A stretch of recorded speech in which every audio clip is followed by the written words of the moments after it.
Presiden Joko Widodo tiba di Washington DC hari Minggu waktu setempat untuk melangsungkan pertemuan bilateral dengan Presiden Amerika Serikat Joe Biden. Pertemuan itu digelar di tengah berlanjutnya perang Israel-Hamas, di mana Indonesia dan Amerika Serikat memiliki sikap yang bertolak belakang. Dan dikhawatirkan memengaruhi jalannya diskusi kedua pemimpin negara mengenai prospek perjanjian nikel dan upaya Amerika Serikat meredam pengaruh Tiongkok di Indo-Pasifik.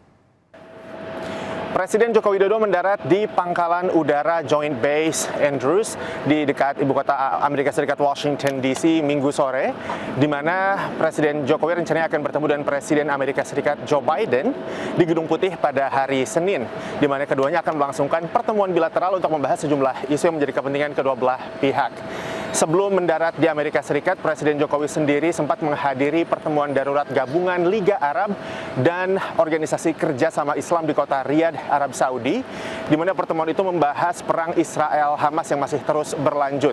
Rencananya Presiden Jokowi akan menyampaikan hasil pertemuan itu kepada Presiden Joe Biden di Gedung Putih, yang mana hasilnya adalah untuk menuntut gencatan senjata segera di Gaza, serta pengiriman bantuan kemanusiaan tanpa syarat ke wilayah kantong Palestina tersebut. Para pengamat mengatakan pertemuan antara pemimpin Indonesia dan Amerika Serikat ini harus dilakukan dengan hati-hati karena memang apabila terjadi ketegangan akibat perbedaan sikap kedua negara yang bertolak belakang, di mana Indonesia mendukung kemerdekaan Palestina sementara Israel didukung setia oleh Amerika Serikat, maka ketegangan itu dicemaskan bisa berdampak pada beberapa isu yang akan dibahas dalam pertemuan bilateral hari Senin di Gedung Putih. Di antaranya mengenai prospek perjanjian nikel di antara Indonesia dan Amerika Serikat. Indonesia saat ini sedang mencoba untuk mendapatkan akses ke pasar Amerika yang hanya bisa didapatkan apabila Indonesia menjalin perjanjian perdagangan bebas dengan Amerika Serikat.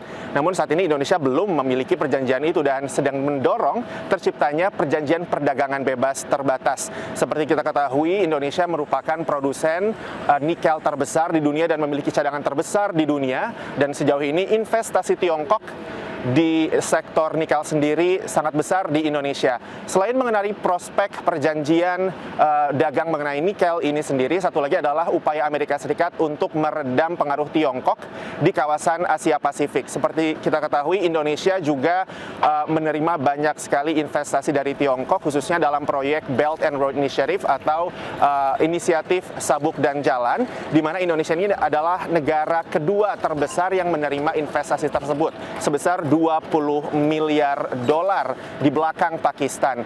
Nah, Amerika Serikat mencoba untuk mengimbangi hal itu dengan meningkatkan status kerjasama Indonesia dan Amerika dari yang sebelumnya mitra strategis menjadi mitra strategis komprehensif.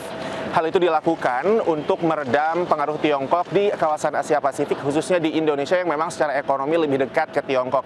Walaupun Indonesia sendiri memiliki hubungan pertahanan yang lebih kuat dengan Amerika Serikat, terbukti dengan penyelenggaraan Super Garuda Shield yang merupakan salah satu latihan militer gabungan terbesar yang dilakukan di kawasan Asia Pasifik beberapa saat yang lalu di Indonesia.